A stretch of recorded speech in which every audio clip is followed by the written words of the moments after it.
నెల్లూరు జిల్లా వైఎస్ఆర్సీపీ జిల్లా కార్యాలయంలో జిల్లా అధ్యక్షుడు ఎమ్మెల్సీ చంద్రశేఖర్ రెడ్డి మాట్లాడుతూ నా పేరు చెప్పడానికి మీరు అసహించుకుంటున్నారని అన్నారు. ఏది ఎంతవరకు సమంజసమని అన్నారు. నేను మిమ్మల్ని ఎప్పుడు నారాయణ సార్ అని గౌరవంగా పిలుస్తున్నానని, ఇది నా సంస్కారం అని అన్నారు. గత 4.5 ఏళ్లుగా నారాయణకు కనిపించని నెల్లూరు సిటీ ఇప్పుడు ఎన్నికలు వస్తానే కనిపించిందా అని అన్నారు. నేను ఎవరిని విమర్శించనని చెప్పుకుంటూ ప్రతిరోజు సీఎం జగన్ ని నారాయణ విమర్శిస్తున్నారని అన్నారు.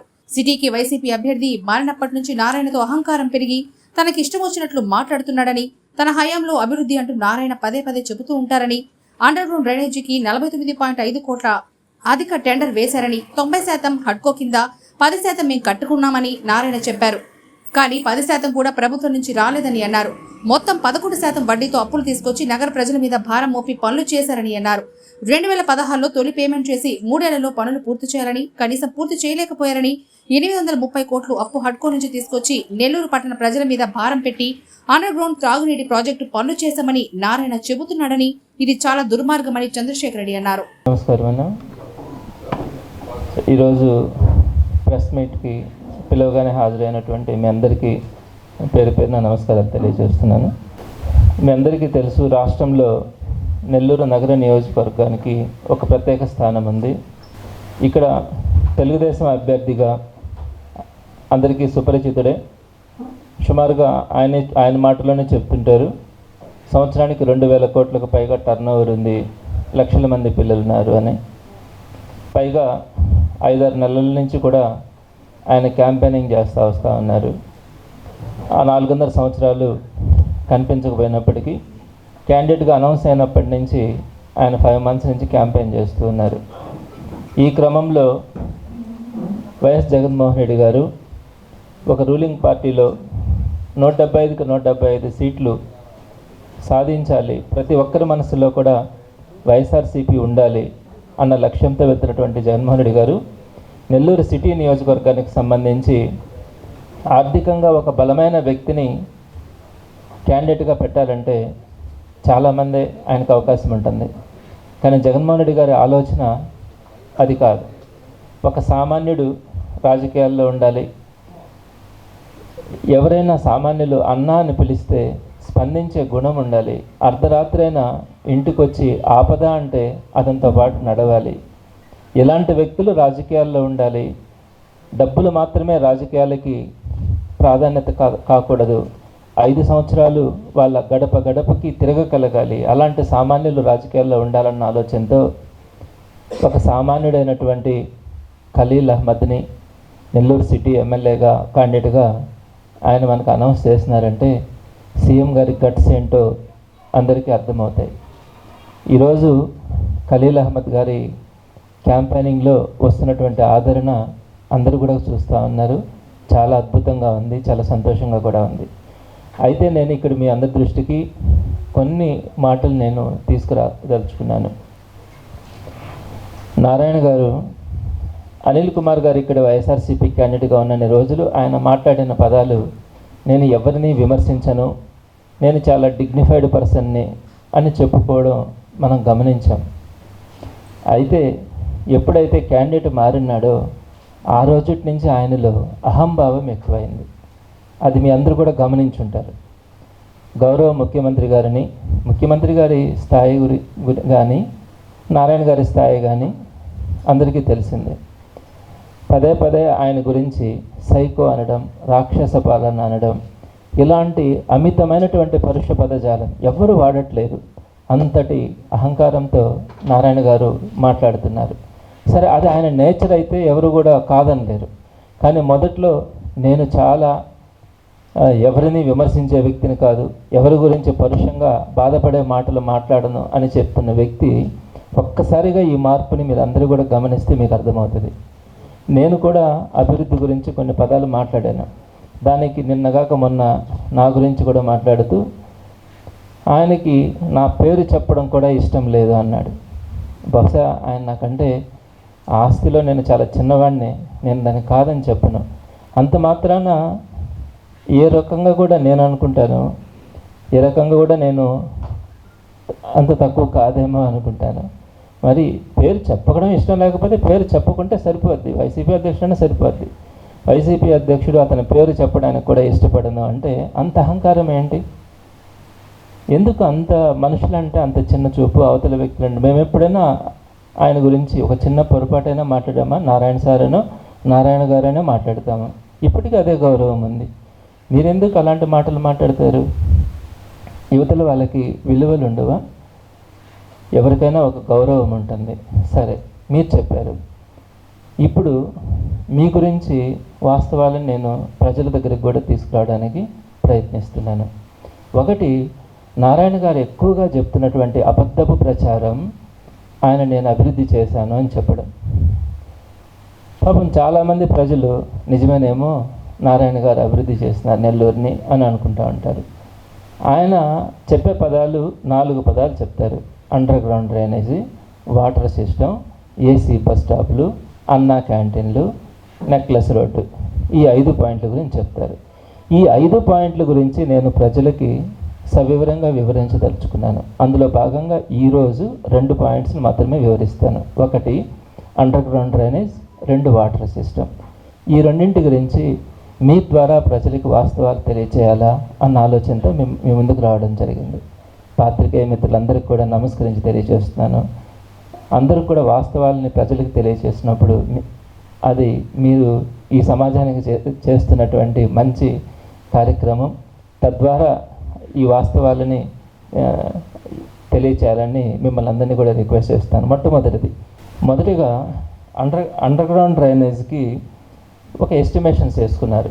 519 కోట్లు ఖర్చు అవుతుందని, వాటర్కి వచ్చేటప్పటికి 493 కోట్లు ఖర్చు అవుతుందని ఎస్టిమేషన్స్ వేసుకున్నారు. దాన్ని బెంచ్ మార్క్ వాల్యూ అంటాం.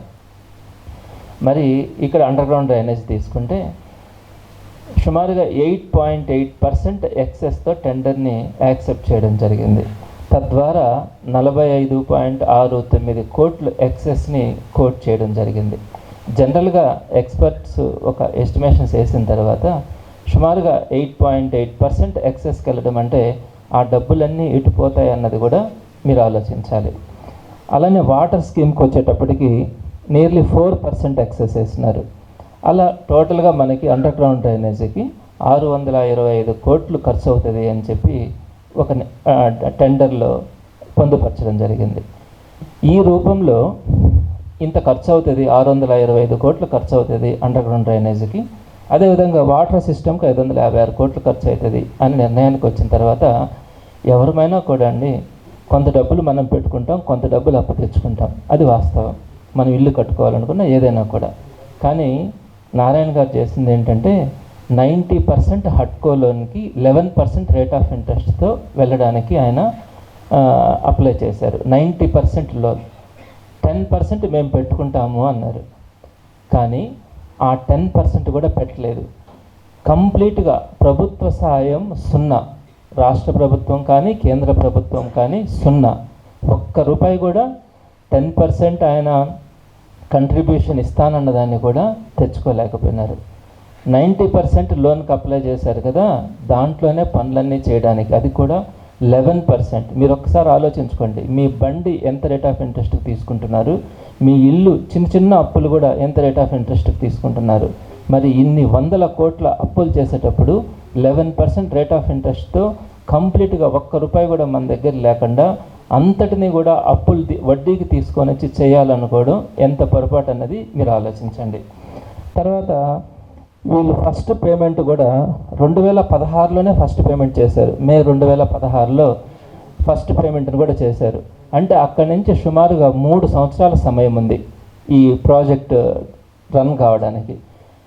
అంటే హడ్కో నుంచి డబ్బులు తీసుకొని 2016 మేలో తీసుకున్నప్పటికీ కూడా 3 years టైం ఉంది.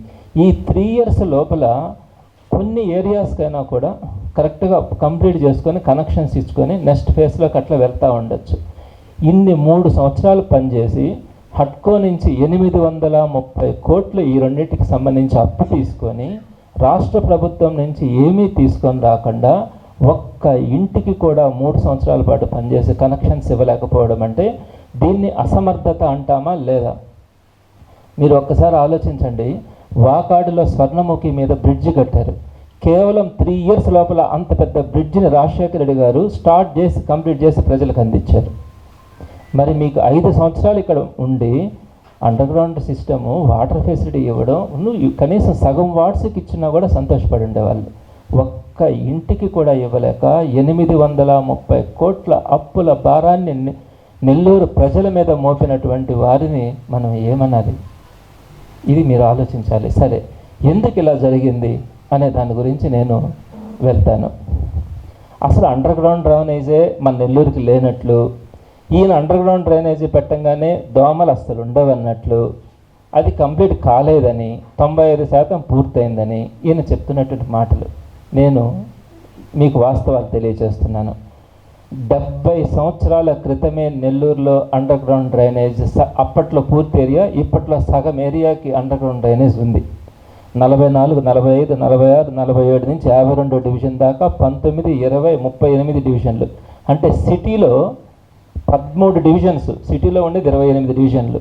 13 డివిజన్స్లో అండర్ గ్రౌండ్ డ్రైనేజ్ మనకి 1952, అంటే 70 సంవత్సరాల నుంచి అండర్ గ్రౌండ్ డ్రైనేజ్ ఉంది.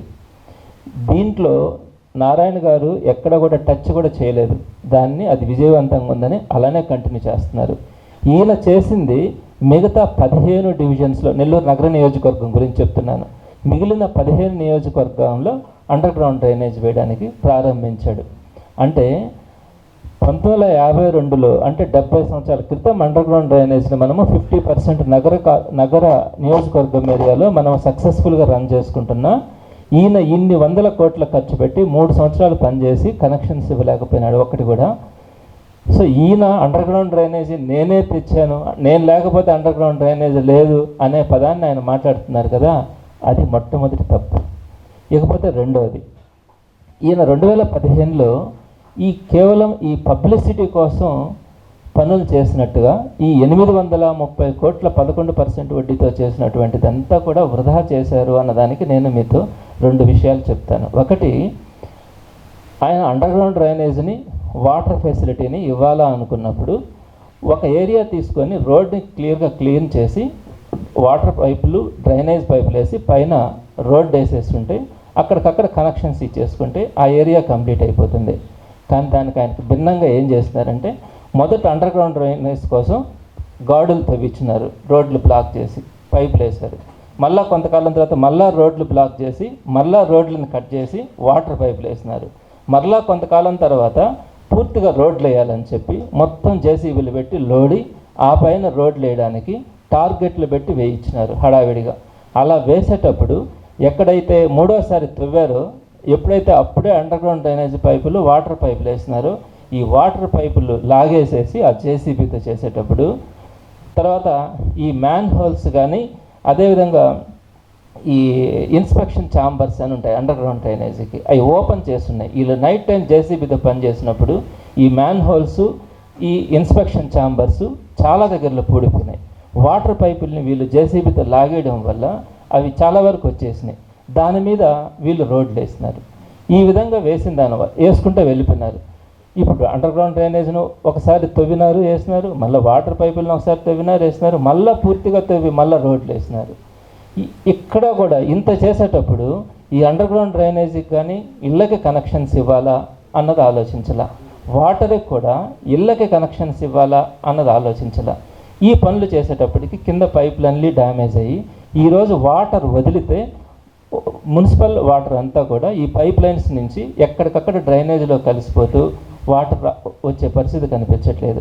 మ్యాన్ హోల్స్, ఇన్స్పెక్షన్ ఛాంబర్స్ పూడిపోయినాయి. అవి ఎక్కడ ఎన్ని పూడిపోయినాయి కూడా తెలియని పరిస్థితి.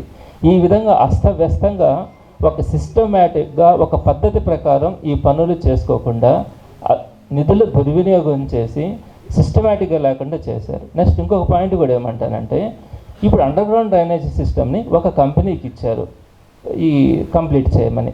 వాళ్ళతో మనము కమిట్మెంట్లో హౌస్ కనెక్షన్స్ కూడా ఇవ్వాలి అని చెప్పి పెట్టుకోవాలి. హౌస్ కనెక్షన్స్ గురించి ప్రస్తావన లేకుండా మీరు కాంట్రాక్ట్కి ఇచ్చుకున్నారు.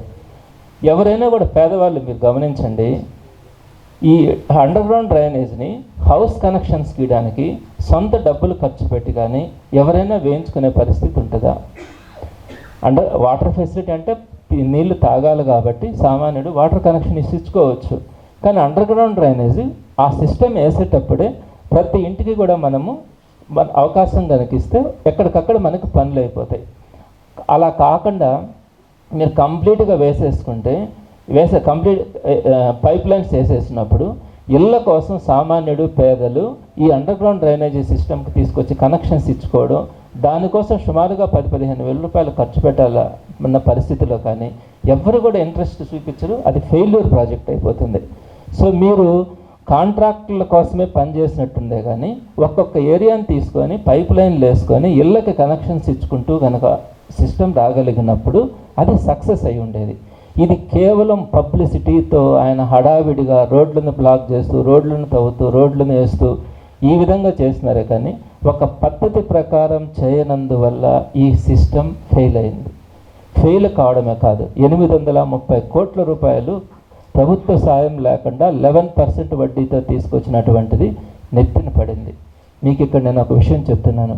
ఇందులో వైఎస్ఆర్సీపీ వచ్చిన తర్వాత పేదల మీద ఇబ్బంది పడకూడదని 730 కోట్ల రూపాయలని వైఎస్ఆర్సీపీ ప్రభుత్వమే హడ్కోకి చెల్లించింది. ఆ మిగతాది కూడా వైఎస్ఆర్సీపీ ప్రభుత్వమే చెల్లిస్తుంది. అయితే ఇప్పుడు ఈ under ground drainage system, water system fail అయిన దాన్ని కూడా మొదట్లో 2 సంవత్సరాలు కోవిడ్ వచ్చింది, ఆ తర్వాత ఇప్పుడిప్పుడే అన్ని కంప్లీట్ చేస్తున్నాం. దీన్ని కంప్లీట్ చేయడానికి ఇంకా చాలా పెద్ద ప్రాజెక్ట్ అవసరమయ్యే పరిస్థితి ఉంది. దాని మీద ఈ మధ్య అంతా కూడా దీన్ని రివ్యూ చేయించారు. దీన్ని ఎలా మనం కంప్లీట్ చేయాలా అనే దాని మీద. అయితే దీనికి ఎక్స్పెండిచర్ కానీ టైం కానీ చాలా తీసుకునే పరిస్థితి ఉంది. కాబట్టి ఇప్పుడు హడావిడిగా దాన్ని తీసుకోవడం కంటే నెక్స్ట్ గవర్నమెంట్ వచ్చినప్పుడు ఇది పూర్తిగా తీసేసి మరలా వేయడమా, లేకపోతే ఎక్కడెక్కడ ఏమేమి ప్రాబ్లమ్స్ ఉన్నాయి అని అనేది ఎక్స్పర్ట్స్ని పెట్టి దాన్ని చూసి దాన్ని కంప్లీట్ చేయడానికి ప్రభుత్వం ప్రయత్నిస్తుంది. మీరు ఒక్కసారి చూడండి ఎంత నిర్లక్ష్యంగా ఆయన చేసినటువంటి పనులు మన మీద ఎంత భారాన్ని మోపాయి. చేశాడు. నేనే అభివృద్ధి చేసినాను, ఇదంతా నాదే. 50% ఏరియాని 1950లో పూర్తి చేసుకున్న వాళ్ళము ఇప్పుడు ఇంత తక్కువ చేసి ఈ డబ్బుల్ని ఖర్చు పెట్టి ఉపయోగం లేని పనులు చేసి నా వల్లనే అభివృద్ధి అయింది అని చెప్పుకుంటున్నారంటే ఎంత బాధపడాల్సిన అంశం అన్నది మీరు ఆలోచించాలి.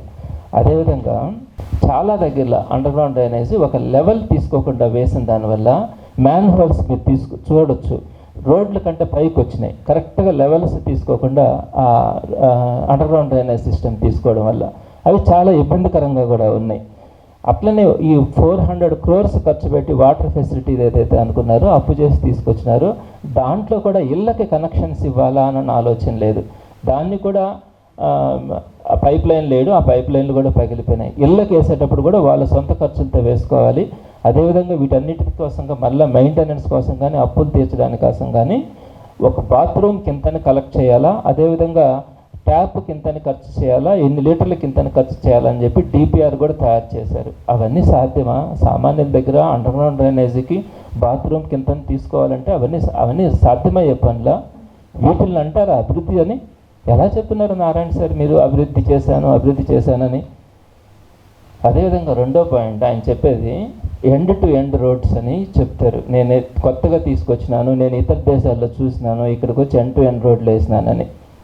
అసలు ఈ ఎండ్ టు ఎండ్ రోడ్ల గురించి అవగాహన ఉండాలి. మన ఏరియాకి మన ప్రాంతానికి ఎండ్ టు ఎండ్ రోడ్లు అన్నది సరికాదు. ఎందుకు కాదు?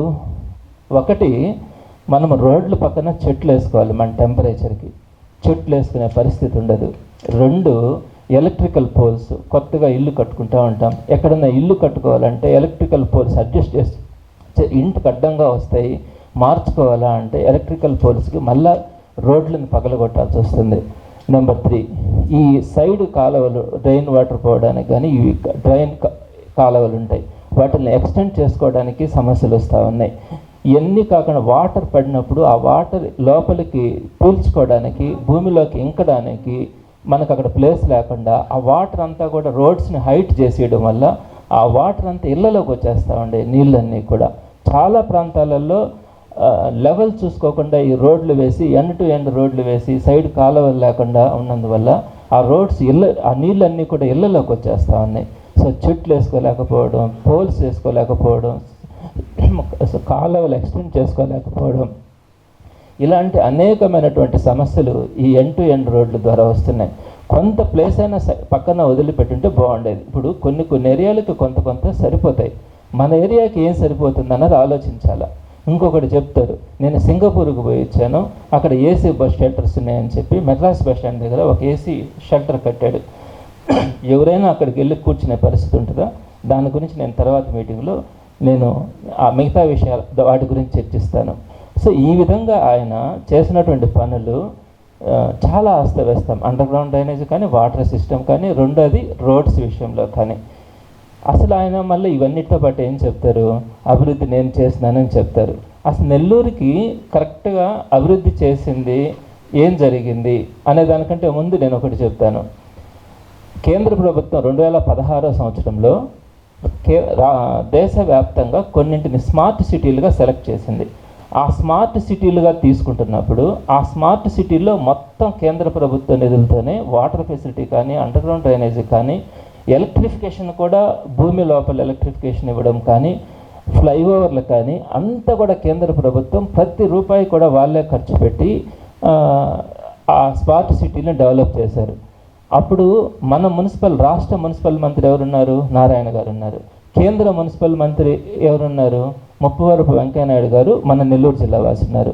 ఇద్దరు పట్టణాభివృద్ధి శాఖ మంత్రులు మన నెల్లూరు వాళ్ళే. రాష్ట్ర మున్సిపల్ శాఖ, కేంద్ర మున్సిపల్ శాఖ వీళ్ళు ఉన్నప్పుడు మన నెల్లూరుని స్మార్ట్ సిటీగా చేయించుంటే, పుట్టిన గడ్డ మీద మమకారం అని మాట్లాడతారు ఆయన, అది ఉండుంటే ఈ నెల్లూరుని స్మార్ట్ సిటీగా ప్రకటించుంటే మొత్తం కేంద్ర ప్రభుత్వం డెవలప్ చేసి ఉండేది. అప్పుడు ఏమేం చేస్తున్నారు స్మార్ట్ సిటీలుగా? ఆంధ్రాలో తిరుపతి, విశాఖపట్నం, కాకినాడ, అమరావతి వీటన్నిటినీ స్మార్ట్ సిటీలుగా తీసుకున్నారు. మీరు ఒక్కసారి తిరుపతికి వెళ్ళి చూడండి, అత్యద్భుత నగరంగా కనపడుతుంది. బ్రహ్మాండమైనటువంటి water facility, under ground drainage, electrification మొత్తం కూడా భూగర్భంలో పెట్టారు. నెక్స్ట్ అడుగడుగున ఫ్లైఓవర్స్, అద్భుతమైనటువంటి రోడ్స్, ఇంత చక్కగా తిరుపతి కనపడుతుంది. ఎందుకని? స్మార్ట్ సిటీగా కేంద్ర ప్రభుత్వం తీసుకొని దాన్ని డెవలప్ చేసింది. డెవలప్మెంట్ అంటే అది. పుట్టిన గడ్డ మీద మమకారం ఉంటే అది చేయించుకొని ఉంటే రూపాయి అప్పు లేకుండా పనులన్నీ కేంద్రం చేసి ఉండేది. మీరు ₹1 రాష్ట్ర ప్రభుత్వ కేంద్ర ప్రభుత్వాల నుంచి తీసుకురాకుండా పూర్తిగా అప్పులు చేసి, అది కూడా పబ్లిసిటీ కోసం పనులు చేసి ఉపయోగం లేకుండా తయారు చేసినటువంటి వారు నారాయణ సార్. అలాంటిది మీరు వైసీపీ ప్రభుత్వాన్ని పదే పదే విమర్శించడం, అసలు వైసీపీ ప్రభుత్వం ఏం చేసింది అని వెటకారంగా మాట్లాడతారు. దానికి నేను చెప్తాను ఆన్సర్. మనం చేసింది, నేను ఆయన ఎక్కడెక్కడ చేసినట్టు అన్నీ నెల్లూరు సిటీలో పోటీ చేసి చెప్పుకుంటున్నారు. నేను ఇప్పుడు చెప్తున్నాను, ఆయన పోటీ చేస్తున్న నెల్లూరు సిటీ నియోజకవర్గంలో జరిగిన పనుల గురించి మాత్రమే మాట్లాడతాను. ఒకటి, మనము 100 కోట్లతో సర్వేపల్లి కెనాల్ శాశ్వత రిబిట్మెంట్ చేసుకున్నాం. అది ఇప్పుడిప్పుడే ఇంకొక నెల లోపల పూర్తవుతుంది, బ్యూటిఫికేషన్తో సహా. ఎక్సలెంట్గా వస్తుంది ఆ ప్రాంతం అంతా. ఒకప్పుడు అది మురికి పట్టి అక్కడ ఎట్లాంటి పరిస్థితులు ఉంటాయో మీకు తెలుసు. 100 కోట్లతో సర్వేపల్లి కెనాల్కి శాశ్వత రిబిట్మెంట్. ఇంకొక 100 కోట్లతో అద్భుతంగా జాఫర్ సాహెబ్ కెనాల్ రిబిట్మెంట్. 105 కోట్లతో వెంకటేశ్వరపురం పెన్నా రీటైనింగ్ వాల్. ఎప్పుడు కూడా పెన్నా ఫ్లడ్స్ వస్తే పాపం అక్కడ వెంకటేశ్వరపురం ప్రజలు వాళ్ళ ఇళ్లలోకి నీళ్ళు వచ్చి అర్ధరాత్రి రోడ్ల మీదకి వచ్చేవాళ్ళు. వాళ్ళకి శాశ్వతంగా పెన్నా రీటైనింగ్ వాల్.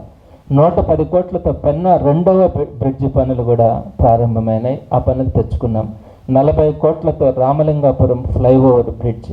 90 కోట్లతో నెల్లూరు బ్యారేజీ పనులు పూర్తి. అంటే వైఎస్ఆర్సీపీ ప్రభుత్వంలోనే 90 కోట్లు ఖర్చు పెట్టాను. దానికి ముందు రాజశేఖర రెడ్డి గారు కొంత పెట్టినారు. పెన్నా బ్యారేజ్ అది కంప్లీట్ చేయడం వల్ల సాగునీరు, అదేవిధంగా వ్యవసాయ నీరు రెండింటికి కూడా నెల్లూరు జిల్లా ఇక మీద బాధపడాల్సిన అవసరం లేదు. అలానే 32 కోట్ల ఖర్చు పెట్టి 35 కోట్ల ఖర్చు పెట్టి 32 మున్సిపల్ పాఠశాలలని మనం అద్భుతంగా అభివృద్ధి చేసుకున్నాం. మీరు ఒక బీవీఎస్ స్కూల్ని చూడొచ్చు ఎలా ఉందన్నది.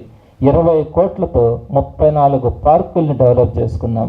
150 కోట్లతో రోడ్స్, డ్రైన్స్, ఎక్కడెక్కడ వ్యాకెన్సీస్ ఉన్నాయో వాటన్నిటిని చక్కగా వేసుకున్నాం. 15 కోట్లతో షాదీ మంజిల్ కోషా హాస్పిటల్కి మనం ఏర్పాటు చేసుకున్నాం. 10 కోట్ల ఖర్చుతో 11 అర్బన్ హెల్త్ క్లినిక్స్ని కట్టుకున్నాం. 101 కోట్లతో 132 కేవీఏ సబ్స్టేషన్లు, 33/11 కేవీఏ సబ్స్టేషన్లని పెట్టుకోవడం వల్ల మనం ఈరోజు ప్రశాంతంగా కరెంటు పోతుంది అనే భయం లేకుండా ఉండగలుగుతాం. 600 కోట్ల విలువైన ఇళ్ల స్థలాలు పేద ప్రజలకు ఇచ్చుకున్నాం. కపాడుపాలెన్ని ఇంతకుముందు అసలు పట్టించుకోకపోతే 2.5 కోట్లతో అక్కడ రోడ్స్ కానీ అన్నీ డెవలప్ చేసుకున్నాం. దాంతోపాటు సీసీ కెమెరాలు కానీ, స్ట్రీట్ లైట్స్ కానీ, కర్మరుతు రూల్ భవనాలు కానీ, అలానే వార్డుకి సచివాలయాలు కానీ, అర్బన్ హెల్త్ క్లినిక్స్ కానీ, లైబ్రరీలు కానీ, ఇలాంటి ఇన్ఫ్రాస్ట్రక్చర్ని అంతా ఏర్పరచుకున్నాం. సో ఈ పనులన్నీ కూడా మీరు ఒకసారి చూడొచ్చు. ఇవన్నీ ఒక్క నెల్లూరు సిటీనే. ఆయన చెప్పేది నెల్లూరు సిటీ కాదు, రూరల్ చుట్టుపక్కల ఆయన అమరావతితో చేసిన పనులన్నింటినీ చెప్తారు.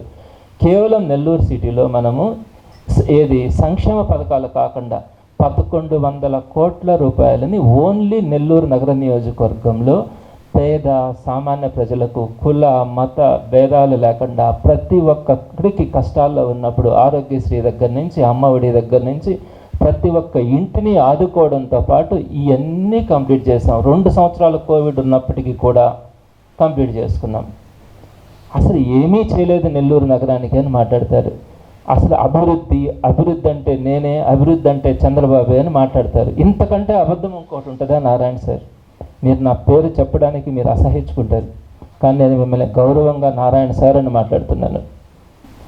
అసలు నెల్లూరు జిల్లా అభివృద్ధి గురించి మీరు మాట్లాడుతున్నారు. ఎప్పుడు ప్రారంభమైంది, ఎలా జరిగింది? ఒకప్పుడు మన నెల్లూరు జిల్లా వ్యవసాయం మీద, కూలీల మీద ఆధారపడే వాళ్ళం. అలాంటి పరిస్థితుల్లో నెల్లూరు జిల్లా అభివృద్ధి అయింది. ఈరోజు నెల్లూరు జిల్లా ప్రజలు సంతోషంగా ఉన్నారు అంటే రాజశేఖర రెడ్డి గారు 2007, 2008, 2009 ఈ 3 సంవత్సరాల్లో ప్రారంభించిన కృష్ణపట్నం పోర్టు కావచ్చు, శ్రీ సిటీ కావచ్చు, మేనకూరు సెస్ కావచ్చు, మాస్ ఫ్యాబ్రిక్ పార్కులు కావచ్చు, మాంబట్టు సెస్ కావచ్చు, అపాచీ సెస్ కావచ్చు, కృష్ణపట్నం సెస్ కావచ్చు, ఇఫ్కో కిసాన్ సెస్ కావచ్చు, మనకంటూ ఒక యూనివర్సిటీని ఇచ్చిన విక్రమసింహపురి యూనివర్సిటీ కావచ్చు, నెల్లూరుకు ఒక ప్రభుత్వ మెడికల్ కాలేజీ ఉండాలి అని ప్రభుత్వ మెడికల్ కాలేజీ కావచ్చు, వాకాడు స్వర్ణముఖి బ్యారేజ్ కావచ్చు, ఇవన్నీ కూడా నాడు రాజశేఖర రెడ్డి గారు ప్రారంభించినటువంటి పనులు. వీటి వల్ల ఈరోజు ఉద్యోగం వచ్చింది, భూముల రేట్లు పెరిగినాయి. ఈరోజు ప్రతి ఒక్కరు కూడా జిల్లాలో సంతోషంగా ఉన్నారంటే ఈ పనుల వల్ల. అదేవిధంగా జగన్మోహన్ రెడ్డి గారు వచ్చిన తర్వాత రామాయపట్నం పోర్టుని ఆయన ప్రారంభించి ఇంచుమించుగా పూర్తి చేయబోతా ఉన్నారు. జువ్వలదిన్నె ఫిషింగ్ హార్బర్ని ప్రారంభించి పూర్తి చేశారు. నెల్లూరు బ్యారేజీ, సంగం బ్యారేజీ, 2 బ్యారేజీలని మన నెల్లూరు జిల్లాలో రాజశేఖర రెడ్డి గారు సగం పనులు చేస్తే ఆ మిగిలిన సగం పనుల్ని ఈరోజు జగన్మోహన్ రెడ్డి గారు పూర్తి చేసి ఇక్కడ ఒక 90 కోట్లు, అక్కడ ఒక 100 కోట్లు ఖర్చు చేసి ఆ రెండింటిని పూర్తి చేసి సాగు, అదేవిధంగా వ్యవసాయ నీరుని మనకు సమృద్ధిగా అందించినటువంటి ఘనత వైఎస్ ఫ్యామిలీది.